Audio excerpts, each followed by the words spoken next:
Good evening, students. Today we will be discussing the fascism rising in Europe. This will be part one of part two, or a two-part homework assignment. Our essential question for the first part is, what is fascism and how is it a direct result of the Treaty of Versailles and the resulting depression? Please take notes to help answer that question, and we will discuss this tomorrow. Thank you very much. So, as we already discussed Mussolini in class, the next person and the most famous fascist in the history of the world is Adolf Hitler. Now, when Mussolini became the dictator of Italy in the mid-20s, Hitler was simply a little-known political leader who, as we had talked about previously, had had a life that had been marked by disappointment. He was a failed artist. He had found himself homeless in Vienna after he had blown all of his inheritance, and with basically no prospects, Hitler decided to join the German army because the Austrian army would not have him. So Hitler volunteers for the German army and distinguishes himself with his bravery on the battlefield, twice being awarded the Iron Cross, which is Germany's highest medal for bravery.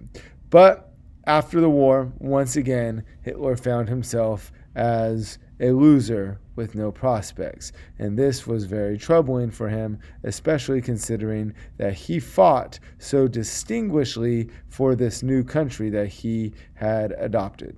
After the war, Hitler realized that he did not have many skills or anything else to fall back on. His art career was going to go nowhere, and so therefore he was enlisted as a police spy through the army. And his first assignment was to investigate a small political party known as the German Workers' Party. So Hitler goes to a meeting hall in the Bavarian city of Munich, and just goes to listen to what the German Workers' Party is saying. And he is immediately impressed with the views of this party and its leadership, and instead of reporting on what they are saying, he, in fact, joins the party.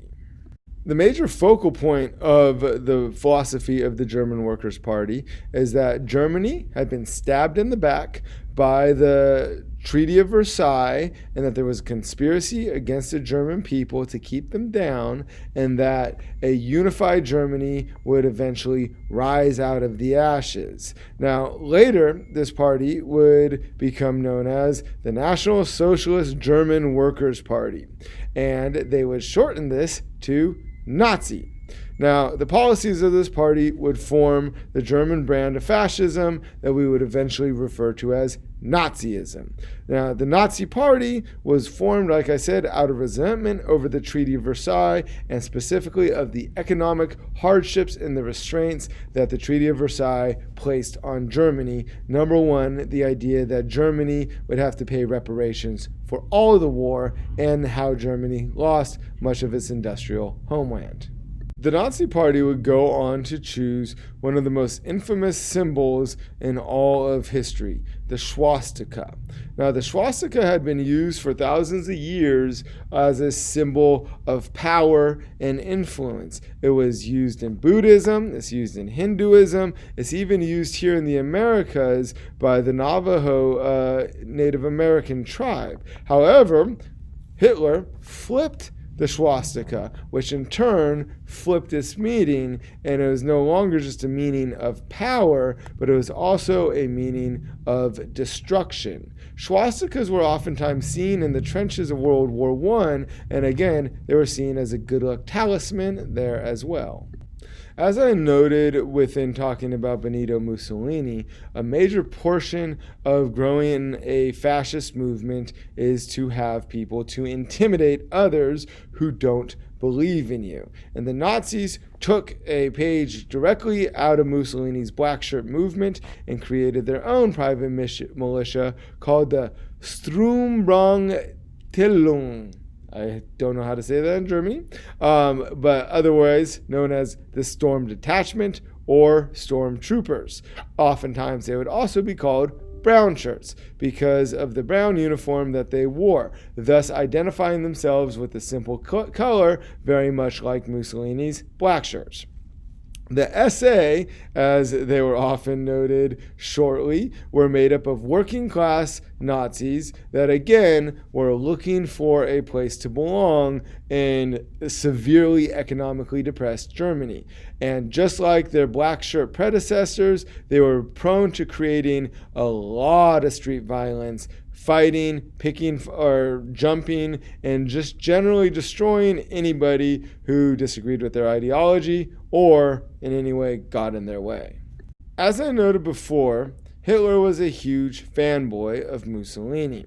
And within a short time of joining the Nazi Party, Hitler was chosen as the Führer, or the leader of the Nazi Party. And he decided that he was going to have his own, quote-unquote, march on Rome, except this time is he would seize power in the Bavarian city of Munich on November 8th, 1923. The way that he would do this is that he would overthrow the German government by capturing prominent members as they drank beer in a Munich beer hall. This beer hall, or this attempted coup, was called the Beer Hall Putsch. Now, Hitler did seize many ministers in the beer hall, but the police were called on them, and his Nazis were very much outgunned. Now, in an ensuing firefight, Hitler was definitely shot at, while a soldier standing next to him was shot directly in the chest and died very quickly within the fight.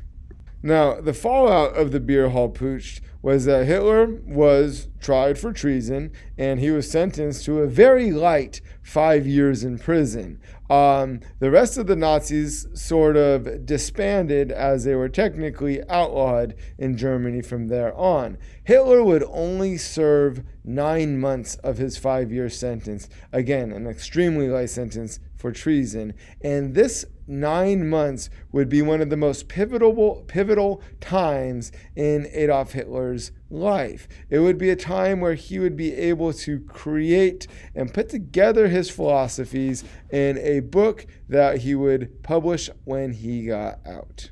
During his time in prison, Hitler would go on to dictate Mein Kampf, or in English, My Struggle, written as a stream of conscious, unreadable diatribe during his prison sentence. The goal would outline his goals and beliefs for the country of Germany.